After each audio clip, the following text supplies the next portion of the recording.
Kulay mentakasi ke Cabinet Sorkar Meghalaya kalashim ya kirai ba Kongsan kibakta ya ke jingpynshai ya ke Shillong Thymmai bat kikam Sorkar Myntri ula pynshai halor kini kirai ke Cabinet kala mynjur ya ke Jingthied ya ke Khyndew ke bapalat laipusan aka ha Tynring New Shillong Township ke jingthu jong jingïakajia kalong bantai ya ke lenti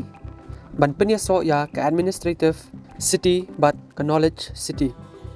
Myntri ula pynshai ba ke jingthu ba Kongsan jong jingïakajia kalong bantai ya ke Central Jail Ba Thymmai ban kenria no ya ke jaka kaba mentah. Kasian jam ban pelan ya ke jingkapnya ha Shillong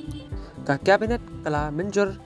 ya ke pynbeit jong ke Meghalaya Ministerial District Establishment Service Rules Jingthied Khyndew ban pynbeit ya ke jingkulmar kaba lane slam halor kipos group D karai kalong ban board ya ki ain Office Memorandum jong usnem khakndai spa khandai punreu kabamut sanphew persen na ke shispah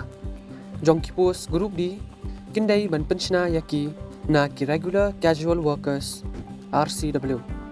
kani karai ka weng ya ke jingkulmar kabalami na ki arkali ki memorandum kiba yakajia ka sorkar kala mynjur ban pynbeit ya ke Fiscal Responsibility and Budget Management Act Reu ban penkenria ya ke jingthe pisa Fiscal Deficit Ceiling na ke 0.0% sya ke 0.1% ban yo ban shimram ban pendap ya ki kam jingroy kini kirai ki peni ya ki jingtrei kam ke bakhlaiñ halor ke jingpynroy ya ke Shillong bat ke jingpynbiang ya ki kam sorkar hato kini kirai kin wanra shisha ya ke jingkala hakajela penpau ya la ke jingmut halor ke jingmentoy jong ki regular casual workers. Acquisition of additional land at Tynring, New Shillong Township to serve a corridor between the administrative city and knowledge city. So this is we have taken another 35 acres of land to shift our central jail from the present one to New Shillong. The land is for that. As of now, I think we are not in the, definitely we'll try to develop it, but as of now, I think I'm not in the position to say all that because I think the urban department will be, definitely they will think of something good in order to beautify and to ease the congestion in Shillong. See, because we are in the process, because it has to be clear from the cabinet. Then only we are already in talk with the so it is, since it has been brought to the cabinet, so I think very soon it will be clear. So the rate actually it is 250 per square feet and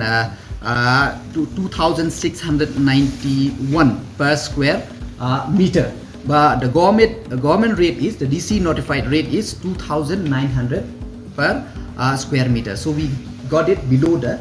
DC notified rate. No, because now see we are in the process of acquiring the land. So once we acquire the land, then only we can proceed with the construction. Private party, and it is from the previous owner only, where we previously also we have bought the land for I think for police police reserve or something. Jail, for that I think that the clarity is not with me, but for right now as I have been informed that it is for jail.